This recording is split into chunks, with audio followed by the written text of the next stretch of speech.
এটা বাংলাদেশের ফুটবলের জন্য তথা বাংলাদেশের জন্য কত বড় সুখবর সেটা ঠিক এক দুই শব্দে আমার পক্ষে এক্সপ্রেশন করা খুব কঠিন। তবে ছোট করে এটুকু বলতে পারি যে বাংলাদেশের যে কোনো খেলায় জাতীয় দলে খেলা সম্ভবত সর্বোচ্চ খ্যাতিপ্রাপ্ত খেলোয়াড় হতে যাচ্ছেন হামজা চৌধুরী। হ্যাঁ, সাকিব আল হাসানের কথা মাথায় রেখেই বলতেছি। সাকিব আল হাসান ক্রিকেটের সর্বকালের সেরা অলরাউন্ডারদের তালিকায় একজন, কিন্তু ক্রিকেট আপনার মাথায় রাখতে হবে যে খুব ছোট গণ্ডির খেলা। সে তুলনায় ইংলিশ প্রিমিয়ার লিগের লেস্টার সিটির একটা খেলোয়াড় যদি বাংলাদেশ দলের হয়ে খেলে তাহলে এটা গ্লোবালি অনেক বড় ব্যাপার হতে যাচ্ছে।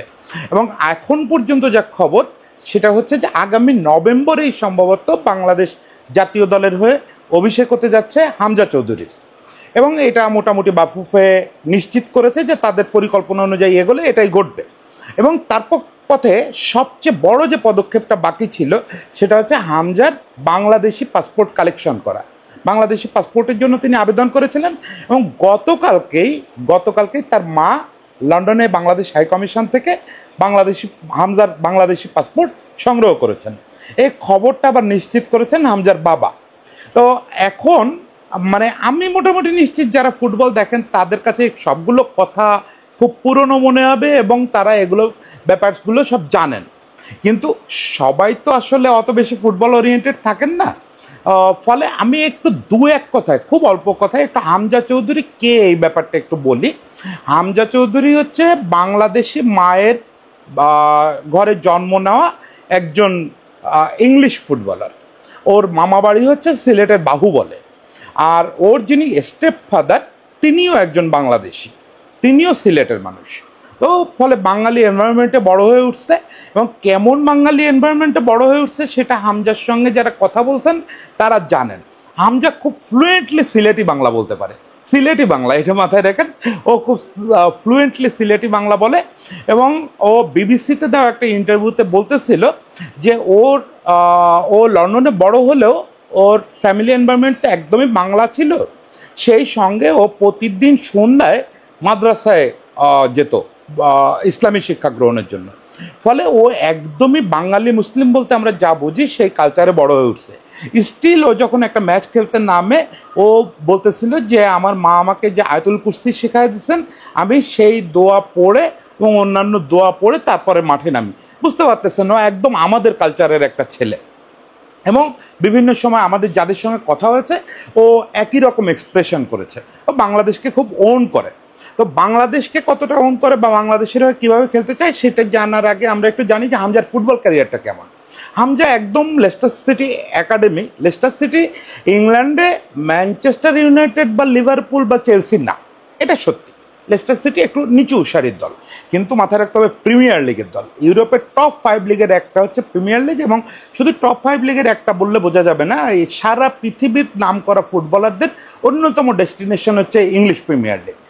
সেই ইংলিশ প্রিমিয়ার লিগের একটা দল, সেটা যদি সবচেয়ে খারাপ দলটাও হয়, সেখানে ফার্স্ট 11-এ খেলা মানে আপনি বিশ্বের সেরা ফুটবলারদের সঙ্গে খেলতেছেন। এই ব্যাপারটা ফিল করাটাই খুব কঠিন ব্যাপার।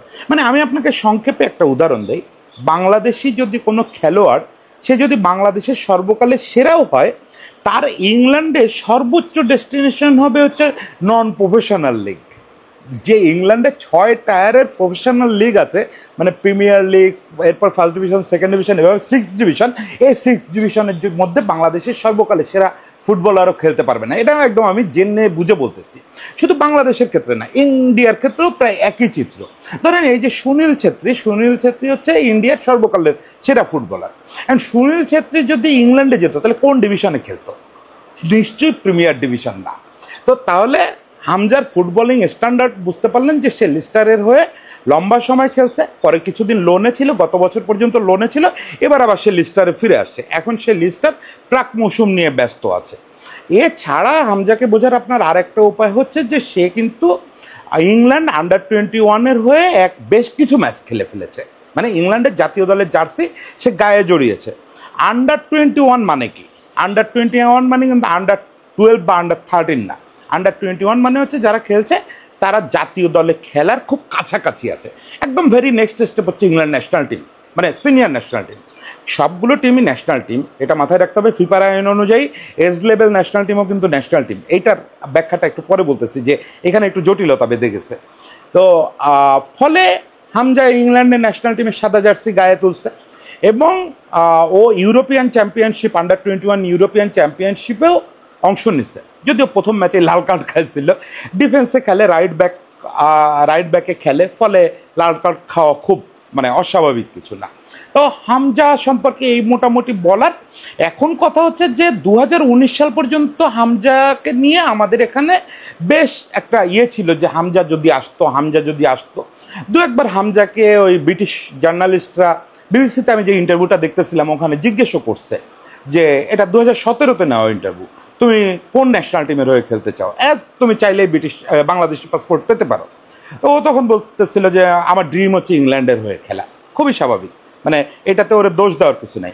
ইভেন 2019 সালেও সে একটা ইন্টারভিউতে বলছে ওর ড্রিম ইংল্যান্ডের হয়ে খেলা। কিন্তু পরে নানা কারণে হয় কি, সবাই তো একই ট্র্যাকে থাকে না, হামজা ফোকাস থেকে একটু সরে গেছে, একটু পারফরমেন্সের ব্যত্যয় ঘটাতে ও ন্যাশনাল টিম আর হয় নাই এবং সেই সম্ভাবনা ও নিজেও আর দেখতেছে না সম্ভবত। ফলে 2023 থেকে সে খুব ডিটারমাইন্ড যে সে বাংলাদেশ ন্যাশনাল টিমের হয়ে খেলবে। এটা সে একাধিক সাক্ষাৎকারে বলছে যে সে লাল সবুজ জার্সি গায়ে দিতে চায়। এবং ইদানিং গত বছর খানেক ধরে হামজা একটা জিনিস আগেও হয়তো করতো, যে বাংলাদেশ ক্রিকেট দলের খেলা ফলো করা, তারপরে বাংলাদেশ ক্রিকেট দলের জন্য যেমন 2019 ওয়ার্ল্ড কাপে ওর বাবাকে, মানে ওর যে স্টেপ ফাদার, ওনাকে পুরো বিশ্বকাপে বাংলাদেশের সবগুলো ম্যাচের টিকিট কেটে দিছিল, যে ওর বাবা খুব ক্রিকেট ফ্যান, মারাত্মক ক্রিকেট ফ্যান, যে সবগুলো ম্যাচ যাতে মাঠে গিয়ে দেখতে পারেন। ফলে বোঝা যায় যে ওর একটা মানে বাংলাদেশ সম্পর্কে একটা আগ্রহ তো আছেই। কিন্তু গত বছর থেকে সে যেটা করছে সেটা প্রকাশ্যে দেখানো শুরু করছে। যেমন T20 বিশ্বকাপের সময় সে বাংলাদেশ টিম নিয়ে বিভিন্ন স্ট্যাটাস দিচ্ছে টুইটারে, মানে এখন যেটা এক্স। তারপরে সর্বশেষ আমার মনে পড়তেছে কোনো একটা সময় সে লিটন ব্যাটিং করতেছে, এটা তার টিভিতে চলতেছে, এই দৃশ্যটা শুধু পোস্ট করে, এই দৃশ্যটার ছবিটা সে ইনস্টাগ্রামে পোস্ট করছে বা টুইটারে। তার মানে সে এখন ক্রিকেট নিয়ে ব্যাপক ফলো করে এবং সে খুব সাকিব ভক্ত বলে শুনছি। সে সাকিবের ব্যাটিং খুব ফলো করে, বোলিং খুব ফলো করে। বোঝা যায় যে হামজা আসলে এখন মনে প্রাণে বাংলাদেশি হয়ে গেছে। সেক্ষেত্রে হামজাকে আবার একটা জিনিস মাথায় রাখেন, হামজা কিন্তু আবার নিউক্যাসলে ফিরে আসছে এবছর। নিউক্যাসলে প্রি সিজন খেলতেছে, এখন প্রি সিজন ক্যাম্পে আছে। সেজন্য সে যেতে পারেনি হাই কমিশনে, তার মা গিয়েছিলেন পাসপোর্ট কালেকশন। ফলে হামজার ফর্ম নিয়ে আবার সন্দেহ নেই, হামজা কিন্তু আবার প্রিমিয়ার লিগে এখন। ফলে এই অবস্থায় হামজাকে আমাদের পাওয়াটা অসাধারণ একটা ব্যাপার হতে পারে। মানে আমাদের ফুটবলের জন্য একজন রাইট ব্যাক এসে বাংলাদেশের ফুটবলকে আর্জেন্টিনা ব্রাজিল বানায় দেবে তা বলতেছি না, but it will build a culture, যে একজন হামজা, একজন জামাল ভুঁইয়া, একজন তারিক কাজী, এরা এসে যেটা করে যে ইন্টারন্যাশনাল ফুটবলের একটা ফ্লেভার নিয়ে আসে টিমে। ফলে বাকিদের ভিতরে ওইগুলো আস্তে আস্তে প্রসারিত হয়। বাংলাদেশের খেলোয়াড়রা বুঝতে পারে যে ইন্টারন্যাশনাল ফুটবলটা কীভাবে খেলতে হয়। এটা শুধু স্কিল বা শুধু ইয়ের ব্যাপার না, তো এখানে অনেক এটিকেট আছে, অনেক কালচার আছে, অনেক ছোট ছোট ট্রিক্স আছে। যে ধরেন একটা বল আপনি কয় সেকেন্ড পায়ে রাখবেন, এটা আপনাকে কোচ যতই শিখাক, আপনি যখন আপনার পার্টনারের কাছ থেকে দেখবেন ও রাইট ব্যাকে কী করতেছে, ওইটা লেফট ব্যাক তো দেখবে যে ও ঠিক কোন জায়গাটা বলটা রিলিজ করতেছে, কতক্ষণ পর্যন্ত রাখতেছে, বা ঠিক কখন গিয়ে ফাইনাল ট্যাকেলটা করতেছে। এইগুলা তো ইন্টারন্যাশনাল লেভেলটা আপনি কোচিং করে শেখাইতে পারবেন না, এটা শুধুমাত্র ওই মাঠে কারো কাছ থেকে দেখা যায় বা খেলে শেখা যায়। সেই জায়গাটায় হামজা চৌধুরী একটা বিরাট রোল প্লে করতে পারে, যে সে পৃথিবীর সর্বোচ্চ মানের ফুটবলের ফ্লেভারটা এবং ট্রিক্স, টিপস, এটিকেট এগুলোকে বাংলাদেশের ফুটবলে আনতে পারে। আমি খুব খুশি যে বাংলাদেশ ফুটবল ফেডারেশন গত বছর থেকে জোর একটা চেষ্টা চালাচ্ছে হামজাকে আনার জন্য। হামজা নিজেও কোঅপারেট করতেছে, সেজন্যই সে পাসপোর্ট নিচ্ছে। এখন বাংলাদেশ ফুটবল ফেডারেশনের জেনারেল সেক্রেটারি ইমরান ভাইয়ের সঙ্গে আমার কথা হলো, আজকে সকালেই কথা বলছিলাম যে ইমরান ভাই এটাতে তো নিশ্চয়ই আমরা এক ধাপ আগায় গেলাম। ইমরান ভাই বললো যে অতি অবশ্যই, কারণ পাসপোর্টটাই আসলে বেসিক্যালি বড় ধাপ। যে ও যেহেতু পাসপোর্ট পেয়ে গেছে আর আমরা দুই পক্ষ অ্যাগ্রিড যে ও বাংলাদেশের হয়ে খেলবে, ফলে এখন বাকিটা আসলে পেপার ওয়ার্ক। কিন্তু এই পেপার ওয়ার্কে ছোট্ট একটু জটিলতা আছে, ছোট্ট। সেটা হচ্ছে তারিক কাজী বা জামাল ভুঁইয়ার ক্ষেত্রে যেটা ঘটছে, যে ওই সংশ্লিষ্ট, যেমন জামাল ভুঁইয়া ডেনমার্কের থেকে একটা এনওসি নিয়ে ফিফায় জমা দিচ্ছে, এনওসি নিয়ে বিএফএফে পাঠাচ্ছে, বিএফএফ ফিফায় জমা দিচ্ছে, 2-3 দিনের মধ্যে পারমিশন দিয়ে দিচ্ছে ফিফা। কারণ জামাল ভুঁইয়া বা তারিক কাজী কেউ কখনো ন্যাশনাল টিমে খেলে নাই, তারিক কাজী একবার ডাক পাইছিল কিন্তু মাঠে নামে নাই। দেখেন মাঠে নামার আগ পর্যন্ত সিনারিও এক রকম, আর ডেবু হয়ে গেলে সিনারিও আর এক রকম। যেহেতু হামজার ইংল্যান্ড জাতীয় দলের হয়ে ডেবু হয়েছে, ওই যে বললাম যে এজ লেভেলেও ফিফার বিবেচনা জাতীয় দলের হয়ে সে যেহেতু ম্যাচ খেলছে, 1 সেকেন্ডও যদি খেলে, আর সে তো অনেকগুলো ম্যাচ খেলছে, 1 সেকেন্ডও যদি খেলে ফিফা তাকে ইন্টারন্যাশনাল ফুটবলার অফ ইংল্যান্ড এই হিসাবে বিবেচনা করবে। এখন এফ এর সঙ্গে ফুটবল, আমাদের বিএফএফ এর যতদূর যোগাযোগ হয়েছে, এফ এ মানে ইংল্যান্ড ফুটবল অ্যাসোসিয়েশন, তাতে এফ এ এনওসি দিতে দেরি করবে না। আজকে কালকেই হয়তো তা হামজা এফ এর কাছে অ্যাপ্লিকেশন করে ফেলবে এবং 1-2 দিনের মধ্যে এফ এ ওটা একটা এনওসি দিয়ে দিবে। কিন্তু মুশকিলটা হচ্ছে অন্যদের ক্ষেত্রে ফিফার ওই দপ্তর থেকেই করে দিতে পারে যে ঠিক আছে ও আজকে থেকে বাংলাদেশের হয়ে খেলবে, কিন্তু হামজার কেসটা তা হবে না। হামজার কেসটা একটা কমিটির সামনে উঠবে, এই কমিটির নামটা আমি ভুলে গেছি, যা হয় আমি ভুলে গেছি। এইরকম একটা কমিটি আছে যারা আসলে জাতীয়তা এবং কে কোন ন্যাশনাল টিমের হয়ে খেলবে এটার সার্টিফাই করে। এই কমিটির কাছে ওঠার পরে কমিটি কতগুলো জিনিস দেখবে, যে সর্বশেষ যখন খেলছে তারপরে 3 বছরের নিউট্রালাইজেশন পিরিয়ড পার হয়েছে কিনা, তারপরে ওই যে দেশে যাচ্ছে ওই দেশে পাসপোর্ট বৈধ কিনা, ওই দেশে তার পাসপোর্ট পাওয়ার আসলেই অধিকার ছিল কিনা। মানে একটা উত্তরাধিকার সূত্রে পাসপোর্ট হতে পারে, আর একটা হচ্ছে লম্বা সময় বসবাসের পর পাসপোর্ট হতে পারে। ওর ক্ষেত্রে যেটা হচ্ছে উত্তরাধিকার সূত্রে পাচ্ছে, কারণ ওর স্টেপ ফাদার এবং মাদার দুজনই বাংলাদেশি। এই ব্যাপারগুলো ওখানে প্রুভ করতে হবে ফিফার ওই কমিটিতে। তখন বাংলাদেশ ফুটবল ফেডারেশনকে এই ডকুমেন্টসগুলো চাবে বাংলাদেশ ফুটবল ফেডারেশনের কাছে, ফেডারেশন এগুলো জমা দিবে। এই পুরো প্রক্রিয়া মাসখানেক বা মাস 2 সময় লেগে যেতে পারে। ফলে হামজা বাংলাদেশে আসছে এটা কনফার্ম, কিন্তু নেক্সট 2টো উইন্ডো সম্ভবত আমরা পাচ্ছি না। একেবারে ভেরি নেক্সট উইন্ডো হচ্ছে ইউরোপের সেপ্টেম্বরের শুরুতে। তো এটা তো আগস্ট চলে, এই সেপ্টেম্বরের শুরুর মধ্যে হামজাকে পাওয়া যাবে না, আর ওই উইন্ডোতে ও পারমিশন পাবে না। অক্টোবরের উইন্ডোটা আসলে খুব মার্জিনাল হবে, অক্টোবরের উইন্ডোতেও তো ওকে ছেড়ে দিবে ক্লাব, ওই সময় সে পারমিশন সম্ভবত এর ভিতরে ফিফা থেকে পাবে না। কিন্তু অক্টোবরের উইন্ডোতে যেটা হবে, ও সম্ভবত বাংলাদেশে আসবে, এইরকম একটা কথোপকথন হয়েছে। ও বাংলাদেশে আসবে, হয়তো এই খেলোয়াড়দের সঙ্গে পরিচিত হবে, একটু কোচদের সঙ্গে কথাবার্তা বলবে বা সিস্টেমটা দেখবে। কিন্তু যেটা বিএফএফ আশা করতেছে নভেম্বরের যে উইন্ডোটা আছে ইউরোপে, সেই উইন্ডোতে ও বাংলাদেশ দলের জার্সি গায়ে জড়ায় ফেলবে।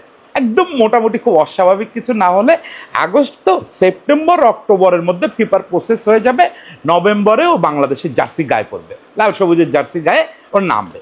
হ্যাঁ, নভেম্বরে আমাদের খুব বড় কোনো ম্যাচ নেই, নভেম্বরে আমাদের কোনো ওই কোয়ালিফাইং ম্যাচটা নাই। নভেম্বরে আমরা সম্ভবত 2টো ফ্রেন্ডলি খেলবো, এবং সেটাও মূলত হামজাকে কেন্দ্র করেই আয়োজনের চেষ্টা চলছে, যে একটা অন্তত বঙ্গবন্ধু স্টেডিয়ামে ফ্রেন্ডলি খেলা যায় কিনা যেখানে হামজা খেলবে।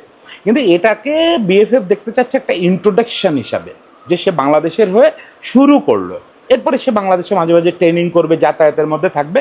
হামজাকে মূল ইউজ করার টার্গেট হচ্ছে আগামী মার্চে, যখন আমাদের কোয়ালিফাইং শুরু হবে, কোয়ালিফাইংয়ের খেলা শুরু হবে। এবং এবার আমরা প্রত্যাশা করতেছি যে আমাদের নিজেদেরও তো বেশ কিছু স্কিলফুল খেলোয়াড় আছে, আমাদের কোচও এখন একজন ভালো কোচ, সঙ্গে হামজার মতো কোয়ালিটি প্লেয়ার আরও কয়েকটা ফরেন প্লেয়ার আছে। সব মিলে এবার আমরা প্রত্যাশা করতেছি যে আমরা কোয়ালিফাইংয়ের ফার্স্ট ধাপটা পার হয়ে গেলেও যেতে পারি। এটা হলে বাংলাদেশের ফুটবল ইতিহাসেই তো একটা নতুন ঘটনা ঘটবে। তো সেই অপেক্ষায় থাকি আমরা, যে হামজা কবে লাল সবুজের জার্সি পরে, এবং নভেম্বরের দিক তাকায় আছে আমি নিশ্চিত বঙ্গবন্ধু স্টেডিয়ামে অনেকদিন পরে যাব এই ছেলেটাকে বাংলাদেশ দলের হয়ে খেলতে দেখার জন্য। আর মার্চে সে নিশ্চয়ই বাংলাদেশকে নতুন কিছু এনে দিতে পারবে। সবার জন্য শুভকামনা থাকলো।